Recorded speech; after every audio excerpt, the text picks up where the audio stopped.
Okay. Good morning, everyone. Welcome to our Sunday morning service brought to you from the Unitarian Universalist Congregation of York. I am Corlin Griggs, and I will be helping to lead our service this morning. Our Director of Lifespan Faith Development, Matt Shinneman, will be joining us from home. And our music this morning has been chosen, and parts of it have been formed by our music director, Gretchen Decker. My association with UUCY has enabled me to feel at home spiritually, emotionally, and physically. This morning, we begin an annual stewardship drive, which once again this year is being spearheaded by longtime members Tom and Diane Kearney. We will be hearing more from Tom and Diane in just a few minutes as they will make a presentation for our words of gathering. The Unitarian Universalist Congregation is welcoming to all seekers after truth, beauty, justice, and compassion, cherishing our diversity of race, age, gender, sexual identity, and orientation, religious background, and perspective on life. We come together again this morning for worship and fellowship as we greet old friends and new visitors alike. Although we cannot be together in person, we gather together in spirit and in community each and every Sunday. If you're a first-time visitor to our Zoom services, please feel free to introduce yourself by writing your name in the chat box and anything else you would like to share. Everyone is also invited to type in the chat box any matters of the heart that you would like to share with the congregation today. Reverend Terry will read them later in the service. As is customary whenever Unitarian Universalists gather together, we begin by lighting a candle. Our candle flame represents the flaming chalice that is the symbol of living tradition of our faith. We also invite everyone at home to light a candle as we share our chalice lighting words. Our chalice lighting words today are by Reverend Deborah Falk. A chalice lit in our midst is a symbol of our liberal faith, a faith built on a foundation of freedom, reason, and welcome, a faith sustained by acts of kindness and justice, a faith that envisions a world flourishing with equality for all people, a faith that demands the living out of goodness, a faith that requires thoughtfulness, a faith of wholeness. The tiny flame is a symbol of the spark of all this within each of us.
Hello? Is anybody hit there? It's Sunday at 9:45 a.m. This is the week that I get to sing to kick off the stewardship campaign. Where is everybody? I don't know. I guess we're still not getting together in person. But how are we going to do our annual stewardship pitch? Yeah, we got to do the pitch to keep UUCY doing all the great things that it does. Everyone must have been afraid you were going to sing again this year, Tom. That's why they all stayed home. No. They love me. Besides, I got a special song this year. Want to hear it? No, but after 45 years, I know I can't stop you. Well, maybe my song will inspire everybody to open their generous hearts yet again. But ready for my song? Amazing soap, how sweet the scent that keeps our hands germ-free. Please wash your hands and dry them too, that we might healthy be. Your Irish tenor again has sent the squirrels running. See, there still isn't anybody here. No, they just think I'm nuts. Get it? Squirrels and nuts? I think the COVID is keeping everybody away.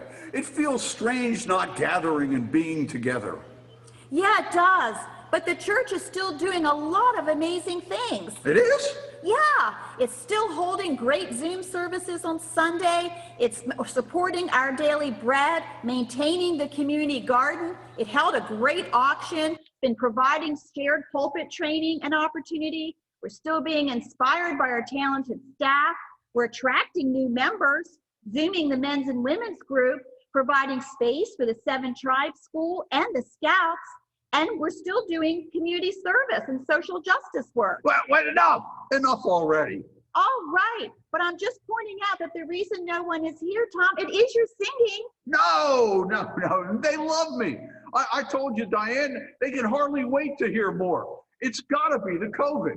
If they knew I was singing today, they would have run to the sanctuary. Run away more than likely. Well, even if we can't be together in person, we can still support UUCY doing all its great stuff by financially pledging. Although it pains me greatly to say so, for once you are right, Tom. COVID has forced people to ask some really important spiritual questions, like what is UUCY to me? How do we maintain our church family when we can't be together physically? And how can we still impact our community when we're not together? Even you, Tom, might have to think, though that really scares me. What I think is that we need to get home quick so that we can catch Reverend Terry's inspiring sermon on Zoom. Maybe she will ask me to sing. Oh, Tom, you are such a ham. What Reverend Terry will want you to do is to fill out your pledge form that everyone will be receiving in the mail this week. Okay, I promise.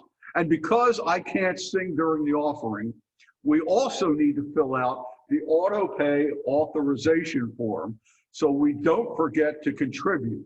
Since no Sunday church means no Sunday offertory basket and no singing by me. Oh, yes, because you are a forgetful one, Tom. Speaking of forgetting, when are the forms due?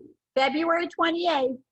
You know, Diane, pledging is going to make me feel like we're all together, even though we can't meet in person.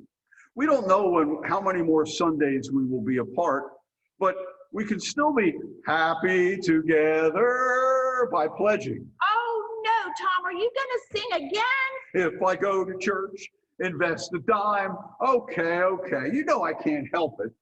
But we will return our completed pledge form and authorization forms, and we will be as generous as we possibly can. And we will do this before February 28th when the pledge drive ends. Well, yep, happy together. For once you got it right, Tom. I'm sure the rest of our church members will see it that way too. But Tom, please do not sing. Imagine how the world could be so very fine, so happy together.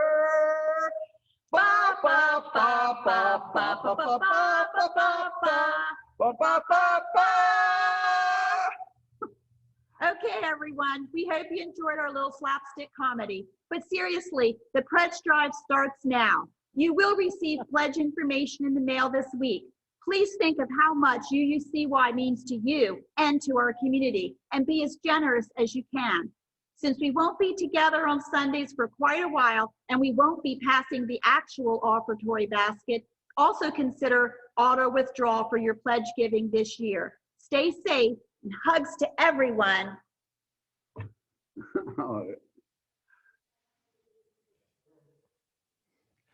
Well, that was a very hard act to follow. Yes, I feel that.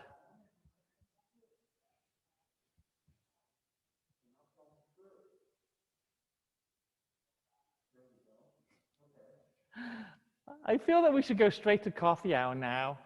As I was listening to Tom and Diane, I was not only thinking how grateful I am to be your minister and how glad I am that they're leading our pledge drive. I was thinking that I might write a little ditty that goes along the lines of a little song about Tom and Diane, two American kids from the heartland. I think someone might have written that song already, but I'm going to work on some new lyrics for it. So deep gratitude to Tom and Diane for our words of gathering. And my name is Reverend Terry Cummings. For those of you who do not know who I am, I'm the minister here at the Unitarian Universalist Congregation of York. This has been a really tough week for so many of us. It's remarkable that a week in which deaths from COVID-19 and the number of reported cases from COVID-19 were barely in the headlines. Instead, our minds were focused on and our attention was taken by some incredible events that took place in our nation's capital. I know that, like you, I'm feeling raw, and I feel so much for you and for this country, for what it's going through right now. And so I'd like to begin our service today with a poem written by Langston Hughes. It's a fairly long poem, and I'm going to ask you to bear with me as I read it, and read it all, because it was an important poem that he wrote, and its meaning today is deeper and greater than ever. And after I've read Langston Hughes' poem, I'm going to ask you to join with me in saying the words of our covenant, because they are important not just for our pledge drive, but also for the work that we will be doing and need to do as the months ahead unfold in these difficult times. And after we've recited our covenant, you'll have an opportunity to go into breakout rooms to share with each other what you're feeling right now after this incredible week. I've asked Doug to time the breakout rooms for approximately 8 minutes and 46 seconds in honor of the time that George Floyd felt a police officer's knee on his neck before he died. And so the words of Langston Hughes, let America be America again. Let it be the dream it used to be. Let it be the pioneer on the plain seeking a home where America itself is free. America never was America to me. Let America be the dream the dreamers dreamed. Let it be that great, strong land of love where never kings connive nor tyrants scheme. Let any man be crushed by one above. It never was America to me. Oh, let my land be a land where liberty is crowned with no false patriotic wreath, but opportunity is real and life is free. Equality is in the air we breathe. There's never been equality for me, nor freedom in this homeland of the free. I am the poor white, fooled and pushed apart. I am the Negro bearing slavery's scars. I am the red man driven from the land. I am the immigrant, clutching the hope I seek and finding only the same old stupid plan of dog eat dog, of mighty crush the weak. I am the young man full of strength and hope, tangled in that ancient endless chain of profit, power, gain, of grab the land, of grab the gold, of grab the ways of satisfying need, of work the men, of take the pay, of owning everything for one's own greed. I am the farmer, bondsman to the soil. I am the worker sold to the machine. I am the Negro, servant to you all. I am the people, humble, hungry, mean. Hungry yet today, despite the dream, beaten yet today, O pioneers. I am the man who never got ahead, the poorest worker, bartered through the years. Yet I'm the one who dreamt our basic dream in the old world while still a serf of kings, who dreamt a dream so strong, so brave, so true, that even yet its mighty daring sings in every brick and stone, in every furrow turned, that's made America the land it has become. Oh, I'm the man who sailed those early seas in search of what I meant to be my home. For I'm the one who left Ireland's dark shore, and Poland's plain, and England's grassy lea. And torn from black Africa's strand I came to build a homeland of the free. The free? Who said the free? Not me. Surely not me. The millions on relief today, the millions shot down when we strike, the millions who have nothing for pay. For all the dreams we've dreamed, and all the songs we've sung, and all the hopes we've held, and all the flags we've hung, the millions who have nothing for our pay, except the dream that's almost dead today. Oh, let America be America again, the land that never has been yet, and yet must be, the land where every man is free, the land that's mine, the poor man's, Indians, Negroes, me, who made America, whose sweat and blood, whose faith and pain, whose hand at the foundry, whose plow in the rain, must bring back our mighty dream again. Sure, call me any ugly name you choose. The steel of freedom does not stain. For those who live like leeches on the people's lives, we must take back our land again, America. Oh yes, I say it plain, America never was America to me, and yet I swear this oath, America will be. Out of the rack and ruin of our gangster death, the rape and rot of graft and stealth and lies, we the people must redeem the land, the mines, the plants, the rivers, the mountains, and the endless plain. All the stretch of these great green states, and make America again. African-American poet Langston Hughes. I'm going to ask Doug to share the slide of our congregational covenant and invite you all to read with me the words of the Unitarian Universalist Congregation of York Congregational Covenant. Please read these words aloud at home. Affirming the Unitarian Universalist principles and guided by love and mutual respect in our behavior toward each other, we covenant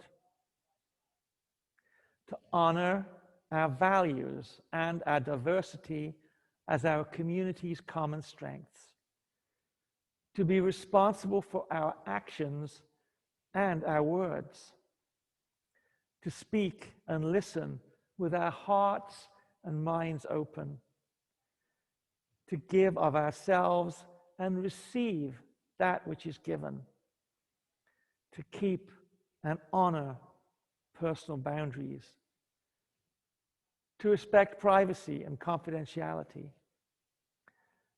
to unite on the side of love for our earth, our community, and ourselves. May it be so. We now go to our breakout rooms, and we'll see you back in approximately 8 minutes and 46 seconds.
As you can see by my virtual background here, I am not going to be explicitly talking about stewardship. I felt that the actions and the events of the last week, I cannot believe that it has only been 1 week of 2021, but the last week warranted a different discussion. So I'm going to tell a story today in highlighting the connections between our faith and what is called of us in this moment. And it will be by connecting actions of the past to what's going on today. And the story I want to tell you today is about Juliet Hampton Morgan. And you may not know that name. Maybe some of you do, but for those of you who don't, she was the only child of Frank and Lila Morgan, and they lived down in Alabama. And Juliet attended the best schools and graduated near the top of her class. in college and both in graduate school. She became a public school teacher and a librarian, and she was the director of the Montgomery Public Library, which was a very respected position for an upper-class white woman at the time. Now, see, the Morgans, for over 6 generations, they had been a family of extreme wealth. And they were used to having other people do the work for them, right? Cook their meals, do the laundry, do the yard work. And Juliet lived during a time in the early 1900s where many shops and restaurants would have signs that said whites only. And many people at the time thought, many white people at the time considered African Americans to be inferior to them. And unfortunately, the events that we saw this week showed that nearly 100 years later, those beliefs still linger. In 1939, 16 years, remember she grew up in Alabama. This is 16 years before the famous Montgomery bus boycott. Juliet Hampton Morgan began writing angry letters to the local newspaper about the mean, unfair behavior that she witnessed on the city buses. And in those letters, she would write that segregation was unchristian and that it was wrong and that the citizens of Montgomery should do something about it. But you know what was done instead was that Juliet lost her job at a bookstore. One morning, as she rode the bus, she watched an African-American woman get on, pay, and then get off the bus to re-enter through the back door, because that's how they did it back then, right? Black people were supposed to sit at the back of the bus. So they would get on to pay, they'd get off, and then go back in through the back door. But as soon as this African-American woman paid and stepped out, the white bus driver immediately started to pull away, leaving this woman who had just paid for her fare behind. Juliet decided to jump up and pull down on the emergency cord, the brake cord, calling for the bus to stop. And she demanded that the bus driver open the door and let the woman come on. Now, the other passengers, both African American and white, were frozen in shock and surprise. And Juliet continued to do this in the days that came. Every time it happened, she would pull the emergency cord. And there were plenty of times where she got off the bus completely and walked, even if she had to walk over a mile to get there. And then we know, 16 years later, 1955, what happened to Rosa Parks when she refused to give up her seat on a Montgomery City bus. And that action sparked a citywide boycott. Juliet Morgan continued working throughout her time, writing letters to newspaper editors, standing for these causes. And in one letter, she wrote, "There are so many," I'll quote to you, "there are so many Southerners from various walks of life that know I am right. They know that what they call our Southern way of life must change. Many of them are eager for change, but are afraid to express themselves, so afraid to stand alone. I'd begun to wonder if there were any men in the state, or any white men particularly, with any moral courage." Now you see, our president, the president of the UUA, sorry, I apologize, not our president currently, former president of the UUA, William Schulz, believes that religion is not just about beliefs, right? It is about action and practice. You have heard me talk about it many times when I talk about my belong, believe, become. Yes, coming to church is about belonging and being known and supported and among family. Yes, it is about exploring and nurturing your belief. But if it does not extend to that become part, that putting that faith into action, into practice, You're just doing an academic intellectual exercise. Our faith calls on us not just to affirm our principles, but to promote them. And we don't just promote them by words only. We promote them through our actions. We are called to promote justice, equity, and compassion in all human relations. We are called to work for the world community of peace, liberty, and justice for all. And in the light of the events that have just happened this week, we can be bystanders. We can be people who are present but not involved, mere spectators, or we can muster the courage that our faith calls us to and be upstanders. People who speak up and become involved, because that is what our faith calls us to. We are defenders of justice. And that cannot be just an intellectual exercise. We must put our faith into action. And yes, it can connect very deeply to what the rest of the service and the beginning of the service is about in terms of our pledge drive. We can pledge to support the ministry of this congregation, which includes all the things that Tom and Diane mentioned. It includes the very heroic work that many of the volunteers in the RE world are doing in raising up good UUs, not just to believe in our principles and our values, but to put them into action, to belong, believe, and become the world that we want to see. And we all as individuals, we can speak out and take action. We have a moral duty to do so, not only in the face of what happened and to step up and do justice, but also to support the ministry of this congregation, which does that work. So I encourage you all to think about the course of action and events that happened this week, to think about what your UU faith calls you to, and also to support the work of this congregation, because it's important. Thank you.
This past week, we witnessed what was previously unimaginable.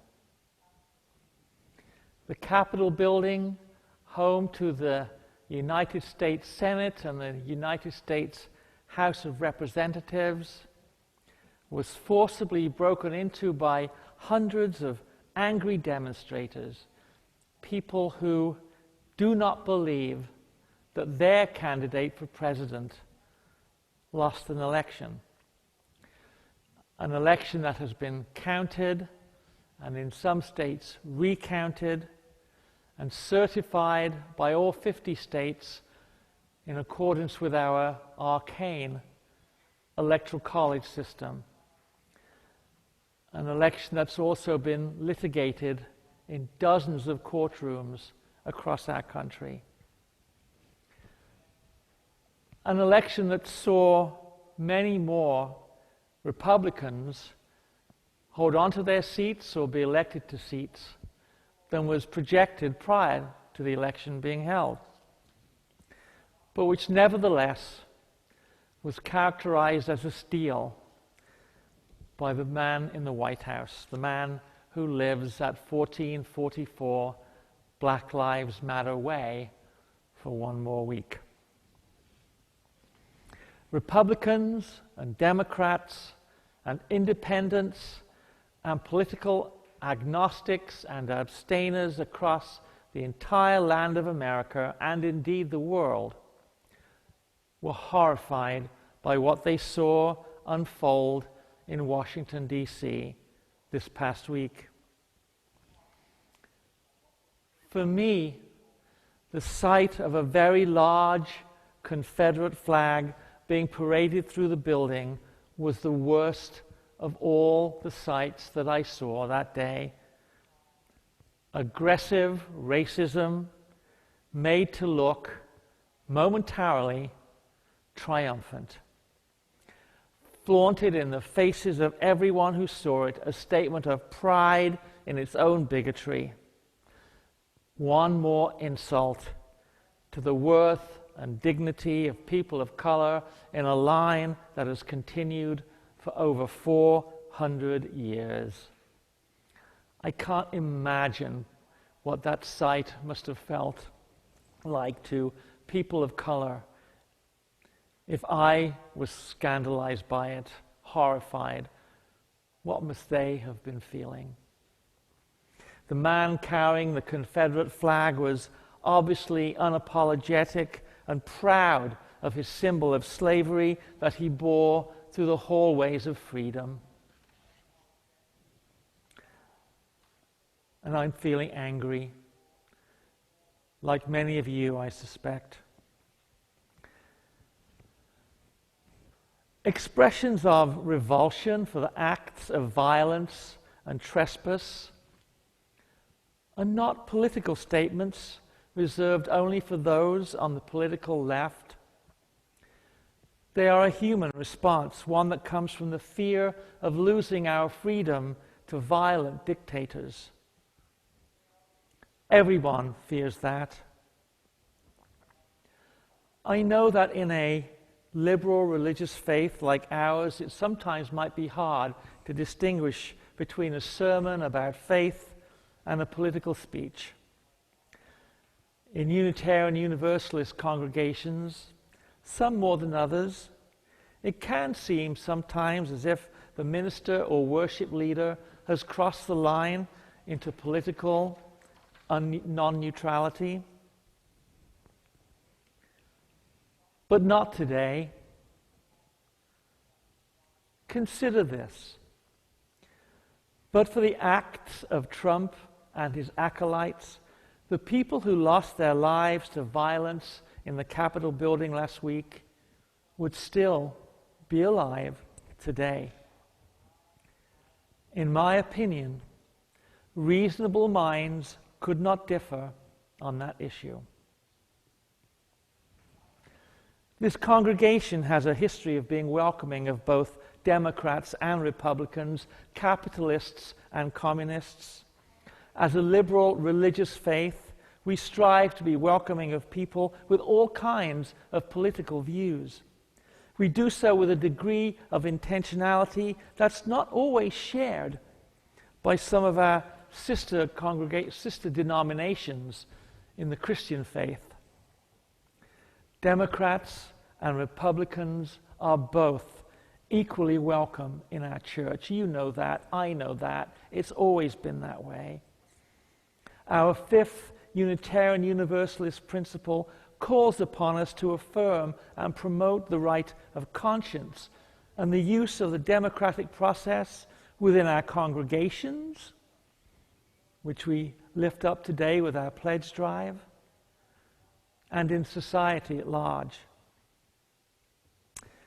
The use of the democratic process within society at large is one of our principles that the protesters violated last week in their attack upon the nation's capital. And as I said before, this is not a Republican versus Democrat issue. It is a social justice issue that inspires us individually and as a congregation, or should inspire us, to become more involved in issues regarding social justice for Black, brown, and Indigenous peoples in our country and across the world. As tragic as last Wednesday was, it could have been worse. But for the quick wits of a legislative staffer, the certified election results might have been captured and destroyed by the protesters. Imagine what impact that might have had on the subsequent confirmation proceedings. And but for the timely actions of the Capitol Police, dozens of congressmen and women might have been physically harmed, even murdered by the protesters. As it was, 2 people lost their lives to violence. One, a Capitol Police officer named Brian Sicknick. He was 43 years old. He died Thursday night due to injuries sustained during the confrontation. And a woman named Ashley Babbitt, a 35-year-old woman from Maryland who was shot, one of the protesters angrily forcing her way into the Capitol building. And 3 others died from natural causes that might not have led to their deaths had they not been present for the attack. I think, as you can tell from my tone this morning, I am feeling angry. I'm a gentle, angry person. We are saddened for the people who died and their families, for the loss of life. We are traumatized by the glorification of violence, open and out loud racism and disrespect for the electoral process by those who are responsible for breaking and entering into the Capitol building. And we are still fearful that more violence and affronts to democracy lie in the weeks ahead and in the months and in the years.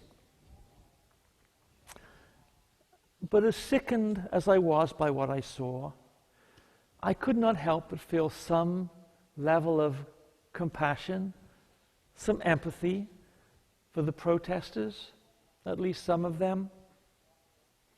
For they too were clearly suffering. For them, their pain is real. We should never invalidate the feelings of others just because we don't share them. The protesters too have inherent worth and dignity. Nelson Mandela once wrote, "No one is born hating another person because of the color of his skin or his background or his religion.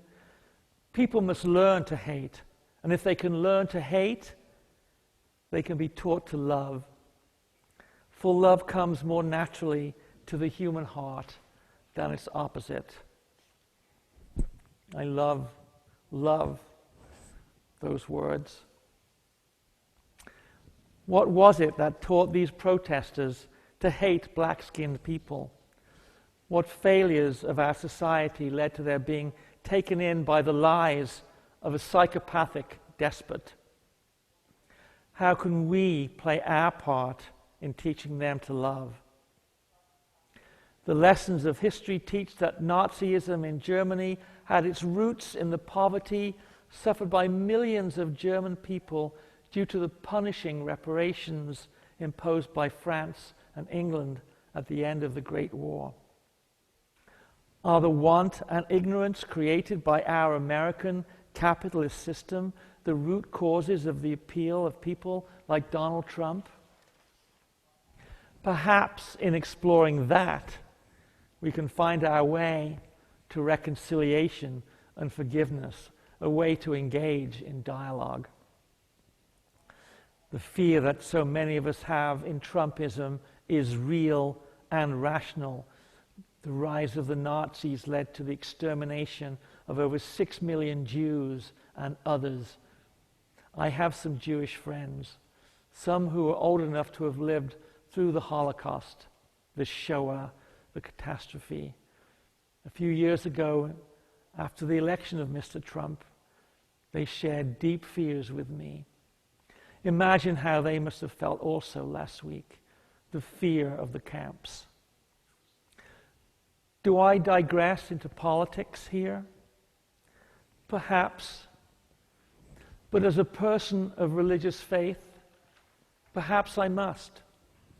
Many of the churches in Germany during the 1930s were complicit in the rise of the Nazis and supported their policies and their anti-Semitism. And there are many Christian churches today who at the very least look the other way at racist behavior by their congregants, turning a blind eye to the naked racism that so many of us see in the Confederate flag held up by many people who claim to be Christian. It is for that reason that we Unitarian Universalists, including those of us here at UUCY, need to make our voices heard in the cause of justice, equity, and compassion, as Matt just mentioned in his story. Make our voices heard loudly in these times of discord and plague, and continue to do so for the next 400 years if necessary. We are a gentle, angry people. And we're also a generous, angry people. At first, I thought it would be hard to connect our spiritual response to the events of last week with our annual pledge drive, which we launched today. And yet they are so closely connected. Some ministers aren't comfortable discussing money with their congregations, especially from the pulpit, but I'm not one of those ministers. Maybe it's because of my own background of owning a small business. I'm not leery about talking about money. The church needs a certain amount of money to survive and sustain its operations. All of us have 3 gifts to offer one another and this congregation: our time, our talent, and our treasures. Each of us possesses all of these 3 things in different degrees. For some, a few hours a week make a major difference in our congregational life. Some of us are blessed with unique talents or experience, talents for leadership or finance or computer skills. And some of us are blessed with a healthy income or a healthy bank account. All of these are valuable, and all 3 are equally needed to sustain our liberal religious community. Unfortunately, many of us have more than 1 or 2 of these three ingredients. We have some time, we have some talents, and we have some treasure. And we are a generous bunch. We know that from our history of generous stewardship. I've witnessed many acts of generosity among members of this congregation since I've been here, and I've been personally on the receiving end of your acts of generosity from so many of you. This generosity is revealed by the way we take care of one another when one of us is ill or sick or loses a loved one. Our generosity has been showed in the face of the open arms we extend to those beyond our doors who are not welcome in their communities because they are gay or transgender or black or seeking asylum from a Central African country. We are a generous people, and during our annual pledge drive, we're asking everyone to demonstrate your generosity so that you can continue to be part of this spiritual home for a diverse group of people. Help to expand our reach into the surrounding community and continue to work for justice. The road ahead is likely to be bumpy. The world needs you. It needs all of us. It needs this church to grow and then grow again some more. I'd like to close with some words that were written by Reverend Olympia Brown. Olympia Brown was the first woman to be ordained in the Universalist faith. In fact, she was the first woman to be ordained with official approval from any national denomination. She was ordained on June 25th, 1863. Olivia Brown wrote these words about our living tradition, the one that we live in today. Stand by this faith, work for it, and sacrifice for it. There is nothing in all the world so as important as to be loyal to this faith, which has placed before us the loftiest ideals, which has comforted us in sorrow, strengthened us for noble duty, and made the world beautiful. Do not demand immediate results, but rejoice that we are worthy to be entrusted with this great message, that you are strong enough to work for a great, true principle without counting the cost. Go on finding ever new applications of these truths and new enjoyments in their contemplation, always trusting in the one God which ever lives and loves. May it be so. Amen. Asante.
We come to that moment in our service when we ask you to make a financial contribution to the church.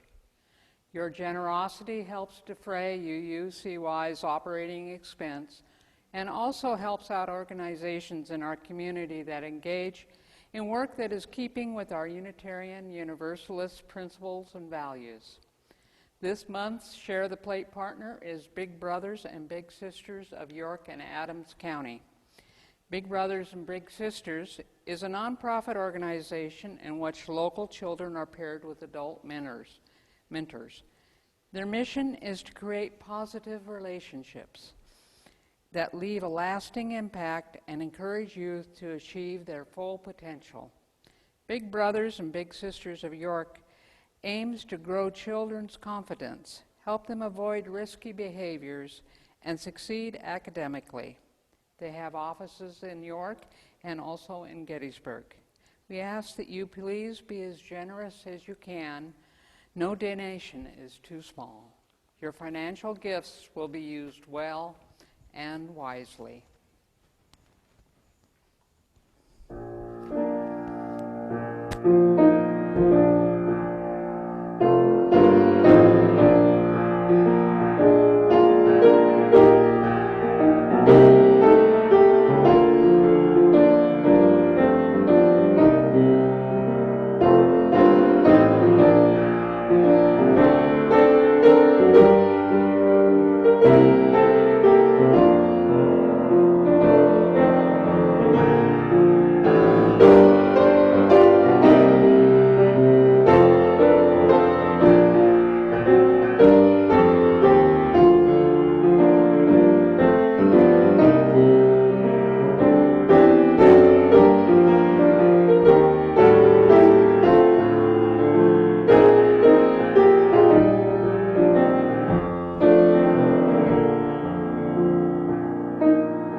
Mic's on. In our extended service today, we come now to that place where we share matters of the heart with one another, continuing in the spirit of sharing from the chalice which forms a fountain of light throughout our service and on our community. This is the place in our service where we share matters of the heart with one another. I'm deeply grateful to call in as she will be lighting the candles for us to my left, to your right on the screen, the bigger events in our lives. Thank you to everyone for those matters of the heart that you share so generously each and every Sunday. And I want to lift up that since I've been here in the last year and a half, the matters of the heart have always been heartfelt, joys and sorrows. Thank you for that. And I'm going to ask Colin if she has room to light one final candle for all of our unspoken joys and concerns. May, you know what I'm going to say, may the joys be magnified by the sharing and the sorrows diminished. There's a rule in Judaism that if you share sorrow, with 60, I think it's 66 people, that 1/66 of the sorrow goes to every single one of them until the sorrow is gone. I love that. Thank you for sharing today. And now we go to our next hymn. Thank you, Doug.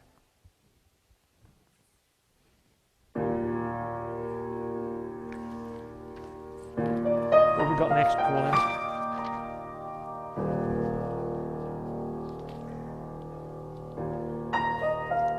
Oh, what's...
We extinguish this flame, but not the light of truth, the warmth of community, or the fire of commitment. These we carry in our hearts until we are together again.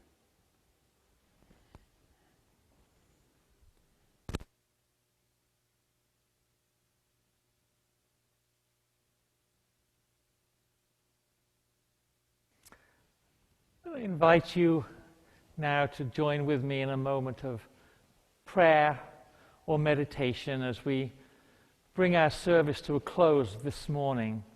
I encourage you to turn off the video on your Zoom.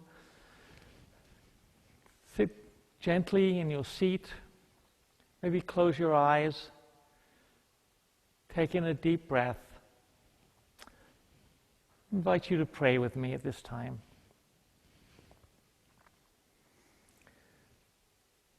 God of many names and none, Spirit of life-giving love and love-giving life that moves between us and that's inside every one of us. Today we lift up our hearts and our thoughts in prayer for people. For the families of Officer Brian Sicknick and Ashley Babbitt and 3 others who died as a result of a riot this past week. And we ask for healing for all of those whose fears and anger have been stirred by the rhetoric of hate and violence and lies. For those who still cherish the Confederate flag and everything it stands for, Holy One, we pray. May their hearts be softened, their minds opened, their deeds more gentle. Holy One, we pray for our country, its cherished democracy that was so violated this past week. We pray for the victims of the COVID-19 pandemic and the healthcare workers who tend to their needs. And we lift up our voices and hearts and thoughts in prayer for those who are hungry, wondering where their next meal is going to come from, how they're going to pay their rent, how they're going to survive. Spirit of life and love, help us to be strong.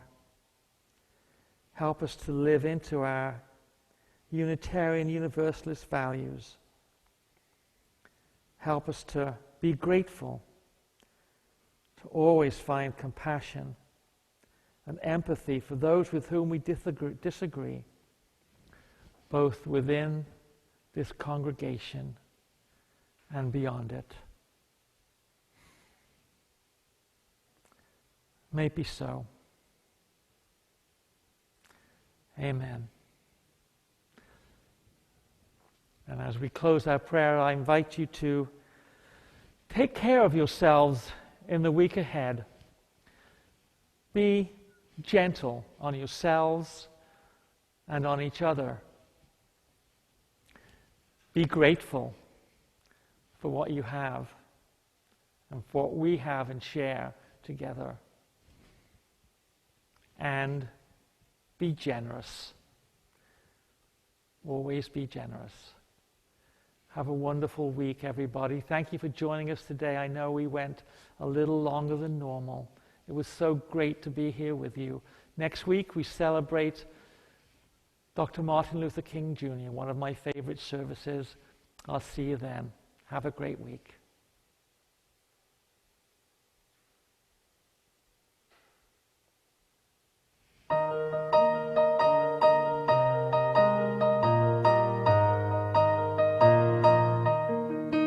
From the light of days remembered burns a beacon.